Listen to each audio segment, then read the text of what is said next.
Tonight, the Chief Executive of the Ghana Employers Association, Alex Frimpong, is upbeat a strong economic environment will follow the financial sector cleanup, though he mentioned that the impact of the action taken by the Bank of Ghana has affected some of its members. He expressed confidence that some lessons have been learned and the financial sector is becoming stronger. He spoke to Joy Business after launching a support program for female executives in the country.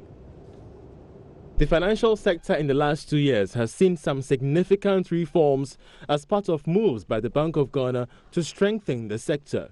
This has caused a drop in profit for some businesses and firms operating in the country due to locked-up funds, among others. According to the Chief Executive of the Ghana Employers Association, Alex Frimpong, the sector cleanup may have impacted negatively on some members of the association, but however believes businesses have begun to benefit more from the action. That tend to give some negative impact. Everybody has cause to get worried. But we are also appreciative of the fact that the Bank of Ghana has timelessly brought sanity into the industry. And I'm sure even if there was any negative development, I think it was maybe short-lived. I'm sure now the confidence is getting back, and I'm sure the regulator has also learned a lot of lessons, because continuously getting the industry players have confidence in the financial system is very important, and I'm sure lessons learned in the past must really ginger the regulators to make sure that they will not wait for problems to get out of hand before they intervene. The Female Future Program, which is supported by the Norwegian Embassy in Ghana, seeks to empower women in leadership roles to succeed. It also seeks to adopt the model of Norwegian enterprises in addressing the gender gap in Ghana's leadership regime. Ifua Nkrumah is Human Resource and Administrative Manager at Aker Energy, a Norwegian oil firm operating in Ghana. So we do have women in senior leadership positions like myself. And I think we've also gone a step further to create an enabling environment for women to realize that they don't have to be lesser versions of themselves. An example would be our maternity policy, for example. The law in Ghana gives 3 months. We have 6 months as our policy. In our new office we've created a nursery for women to feel that they can bring their babies to work until the kids are of an age that they can leave them in school. Managing Director of Standard Chartered Bank, Mansa Neti, applauded the initiative and encouraged women to excel in their various roles. Keep advocating until we get men to appreciate the need for equal opportunities for female as it exists for them. We need to be deliberate at what we do. Ebenezer Sabutis reports for Joy Business. Now, Head of Banking Supervision at the Bank of Ghana, JC, says the Vice President, Dr. Mahmoud Bawumia, was right when he mentioned that some 4.6 million depositors' savings were salvaged during the banking sector cleanup exercise. Earlier in August, the Finance Minister, Ken Ofori-Atta, put the number of depositors affected by the cleanup at 3.6 million, contrary to the figure given by the Vice President. But in an interview with JoyNews, the Head of Banking Supervision at the Bank of Ghana, Mr. JC, said that the Finance Minister missed some details. He spoke to Latif Idris. After a successful cleanup exercise in the banking sector, there are conflicting figures about the number of depositors whose funds were saved. The Vice President, Dr. Mahmoud Bawumia, puts the figure, or the number of depositors whose funds were saved, at some 4.6 million. Whilst the Finance Minister, Ken Ofori-Atta, puts the number at 5.3. Today, Head of Banking Supervision at the Bank of Ghana, Mr. Jesse, has put in clarity on the number of depositors whose funds were saved during the cleanup exercise. About 4.6 million. 4.6 million. What you have to do, you see, the banking sector is made up of the banks, the savings and loans, the finance houses, the microfinance institutions, and the microcredit institutions. And all these tiers were affected. So you need to aggregate all the institutions whose licenses were revoked across the tiers. And if you put all these together, you get 4.6 million, thereabout, yeah. So why would you say we are having conflicting figures out there? It's a matter of reconciliation.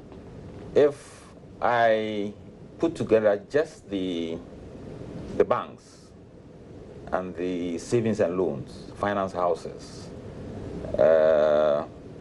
yes, you get around 3.5 million. It's just a matter of reconciliation. We need to bring on board the affected microfinance institutions and the microcredit institutions. So it's just a matter of reconciliation, and you just get the 4.6 million. Yeah. If you have the breakdown of these institutions, can you give it out to us? With the savings and loan, the banks, finance institutions? For the banks and the savings and loans, you have about 3.51 million. Then for the microfinance and the microcredit, you have about 1.12 million. Yeah.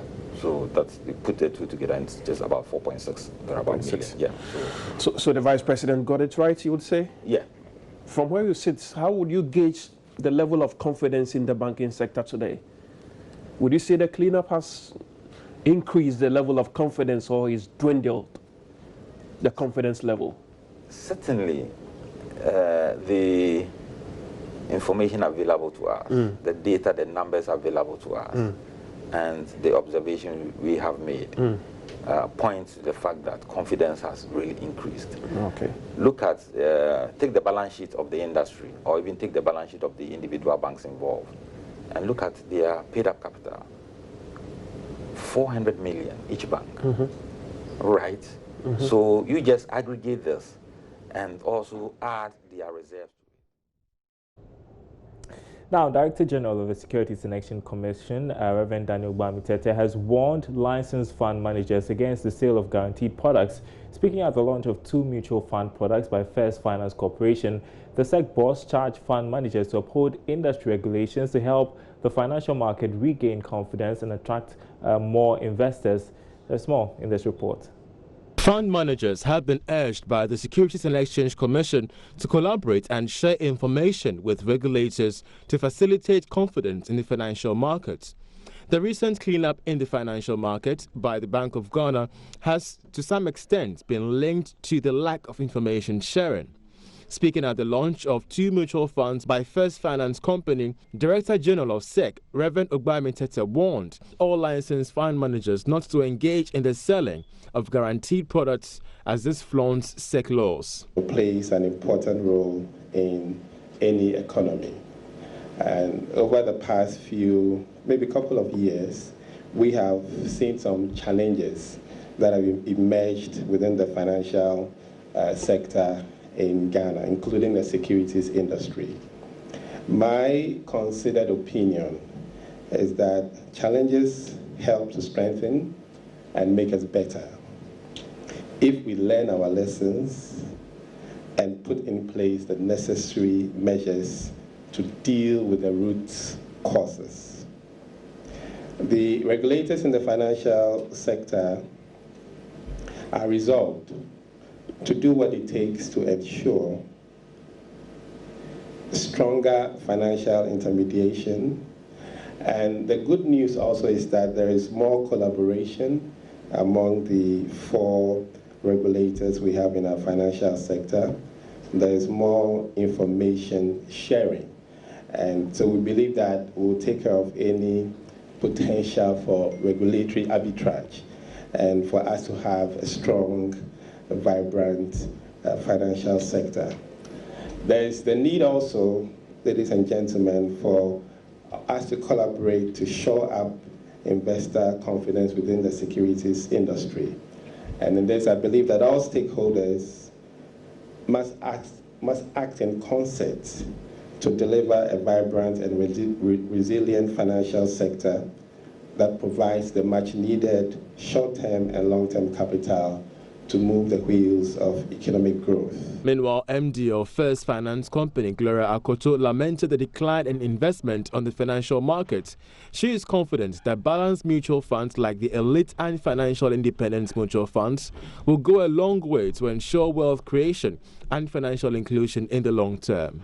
The culture of investment in Ghana is very low, and I will personally attribute that to low investor education. So one of the key focus for us as a company or as a fund manager is to focus on educating the public for them to understand the need for investment. So when you understand what you are putting your money into, it makes it easier for everybody to do that. The Financial Independence Mutual Fund is an open-ended mutual fund with an unlimited duration.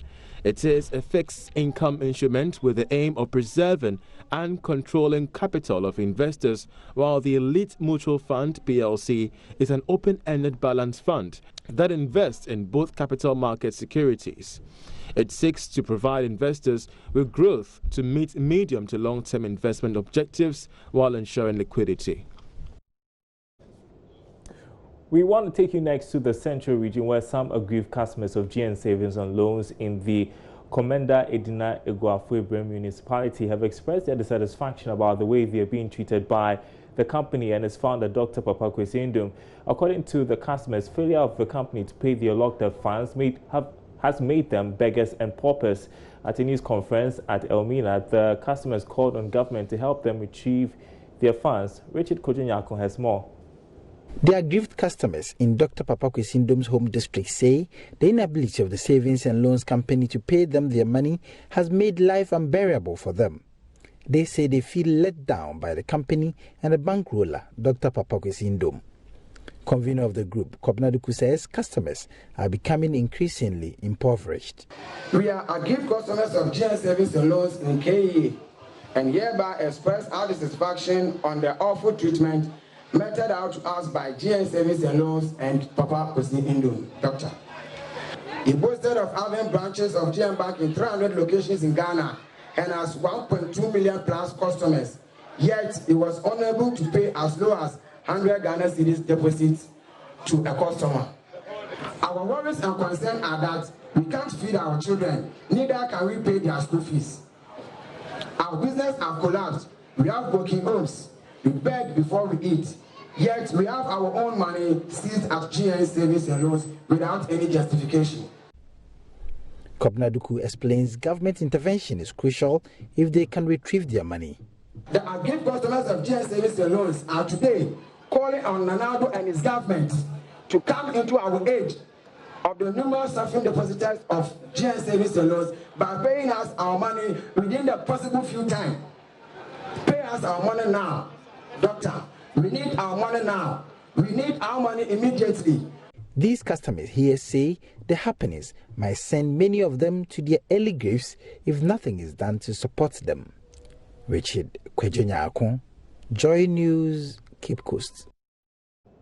Well, away from that, the first ever International Coconut Festival is taking place this week in Ghana. One of the aims is to draw the world's attention to Ghana's coconut industry. Well, Ignite Investment is one of the businesses showcasing their products at the event. The startup is taking packaging of coconut fruits to a whole new level, and co-founder Jeffrey Osebonsu shows me how on today's episode of The Joy Business Fan.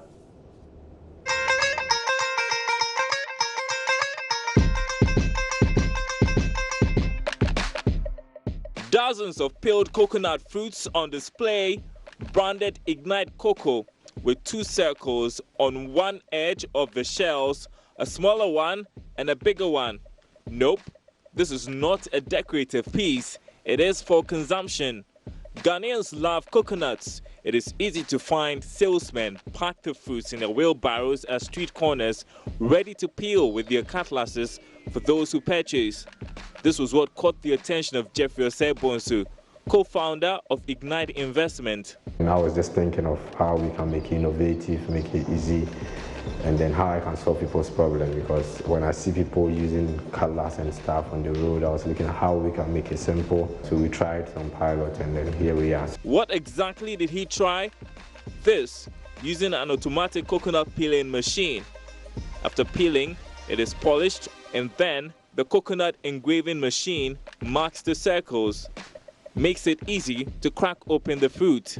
Jeffrey says he studied this from India, which is the third largest coconut producing country in the world, with an annual production of more than 21,500 million tons of nuts. When Jeffrey started to pilot production, his target was the export market. The main target was Dubai and China. Yes, we tried pilot basis last year. We tried containers to both countries to see the shipping because it's going to take like 30 days. We wanted to see if it's going to survive because these are perishable goods. So we tried with 2 containers and both of them survived. So afterwards, we had to sign off-taker with a couple of companies in there. So hopefully, God willing, first cut off next year, we're hoping to start commercial production in the export market.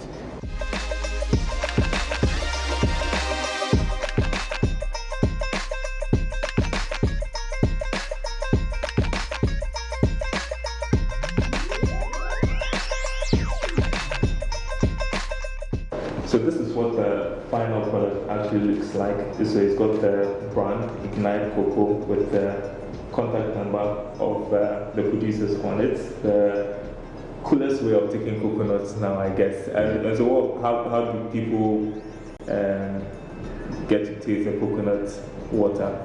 I see that there's some small hole engraved on the coconut. So what they do really? Okay, basically this is where if you want to take the coconut, you can just press it hard and it goes in, just like yours. Yeah, just press it hard, it goes in. Afterwards, afterwards then you take it. You can just use a straw. Okay. Yeah. And then that's it. Yeah. That's simple. Yeah. So after this, you can actually... Yes, after this, you can actually go deep by taking this off. And then you can use any spoon to just scoop the meat in there. And then you can enjoy your coconut. Wow, that's so cool. This innovation has made it easier to consume the coconut food. And for easy handling, guess is the reason it is doing well on the export market. Now that the pilot is done, Jeffrey says they will increase the quantity exported. We are going to start with 4 containers every month, but as time goes on, we're hoping to increase. We're still talking to financial houses like the Exim Bank, of which they want to put us on the 1 district, 1 factory. So we work around the Peninsula area. So we're looking at setting up a 4,000 square meter processing plant, of which we're going to do the oil. That's our oil. This oil, you can use it for makeup cleaning, for your skin, for hair, and then this is for cooking. This are virgin cold pressed. It comes with no heat, and they're organic. Yeah, it comes with no heat applied to it. This is good for your health. There's so much Jeffrey and his team are planning to do with coconuts. As of 2017, total annual production of coconuts stood at 229 million pieces. Yet, the potential of the sector is untapped, with much of the foods consumed domestically. Now, the Ghana Export Promotion Authority is targeting revenue of $2.8 billion by 2021 from the export of coconuts.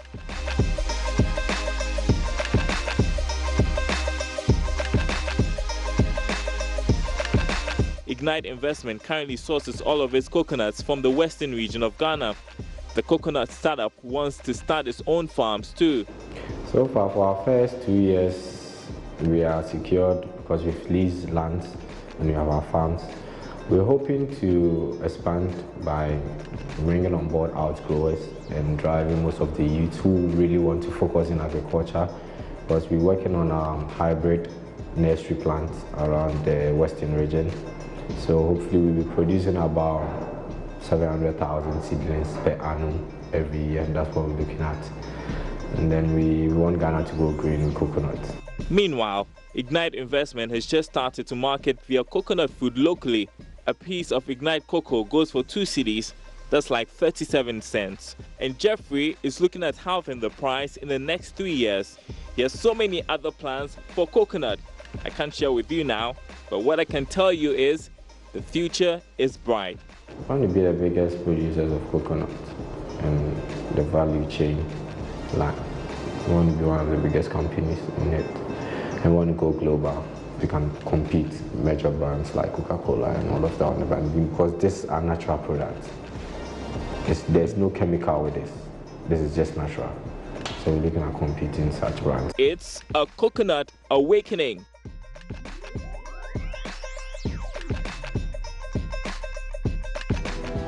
And that's Business Live tonight. Thanks for watching. More news on our website, myjoyonline.com/business. We've got the day's latest there, including more of that interview with the head of banking supervision at the Bank of Ghana, or JC. My name is Darrell Carl. Thanks for watching. We are back same time tomorrow.